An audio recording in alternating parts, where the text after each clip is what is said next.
Hey guys, what's up? It's Welfare Soft Gaming, and today I'm going to continue the GR25 series by showing you guys how to install the Reaper into the GR25.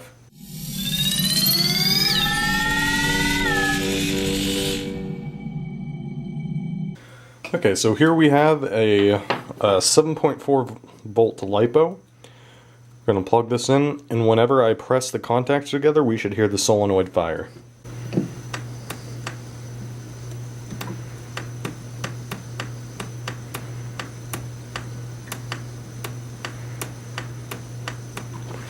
You might be able to hear that, which I'm sure you will. This solenoid, I believe, is different than the normal solenoids that they use, and because of that reason, I've discussed that earlier, but essentially, it sounds noticeably more quiet than the old solenoids.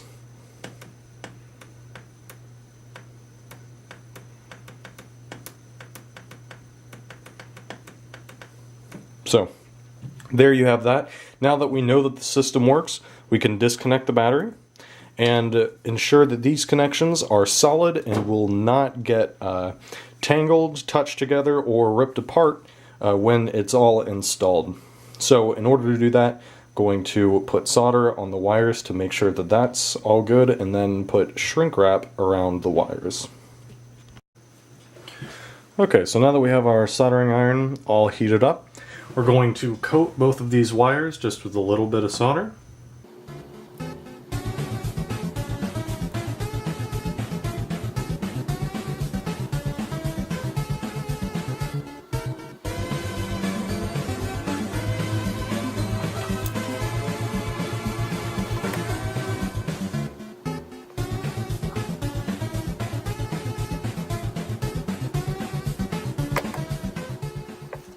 So it's literally just like electrical glue. That's all that its purpose is.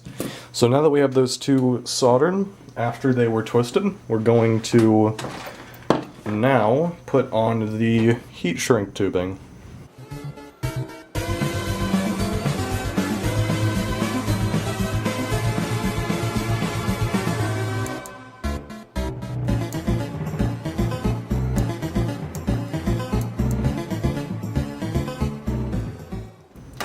So now that that's done, the connections are secure, and again we're going to test one more time. So we'll plug in our FCU battery right here, and once more test the trigger contacts.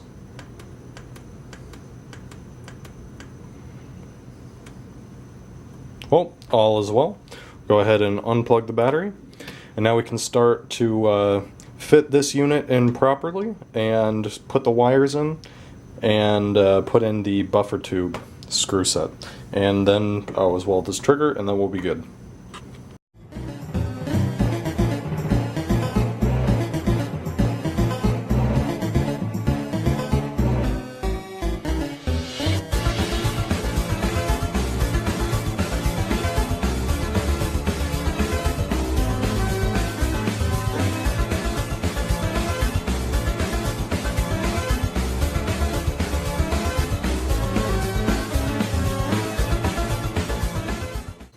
Okay, so now that that's done, we're going to check the nozzle alignment.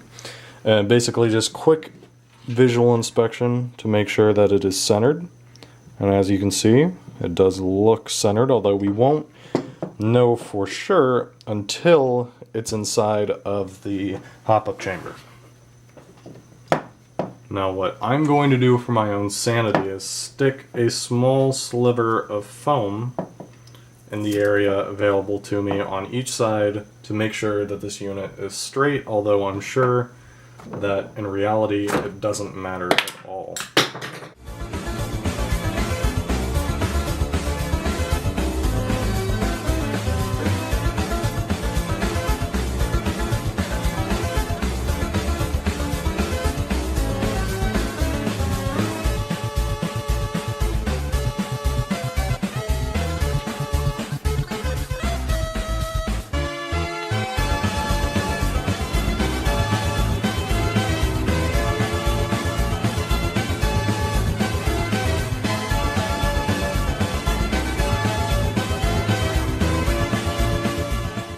Okay, so there we have it, the Reaper.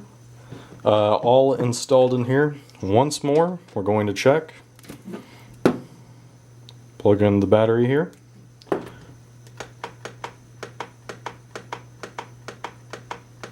And would you hear that? Works perfectly. If you do have full auto or some type of rifle that uses full auto, make sure that your selector works. We're going to test this on safe, semi, and there is no full. So, now we'll go one step further and test the Reaper as it is with the HPA line. So, just for temporary purposes, we're going to keep the battery plugged in, and we're going to install the QD fitting.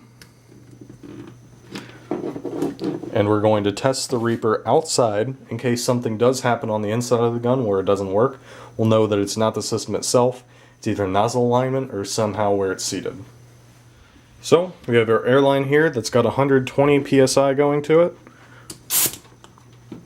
Inspect the unit for any leaks, which there doesn't seem like there's any. And we'll go ahead and give it a test fire.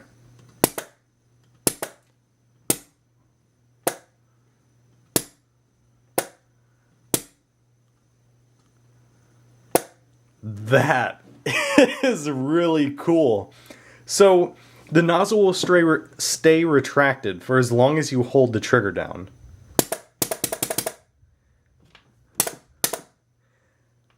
But it releases the set amount of air that's inside the solenoid. So when I pull the trigger, that volume of air is let out, the nozzle is still retracted, but there's no air coming out. Really, really cool, and I gotta say, I like this design a lot. So now that we know that the system works great, air's coming out, the nozzle's working perfectly, everything's functioning as it should, we're gonna go ahead and reinstall it into the gun. Well, that's gonna do it for this episode, guys. Stay tuned for the next episode where we're going to be reassembling the rifle and putting everything together. Thank you guys so much for watching, and I'll see you in the next video.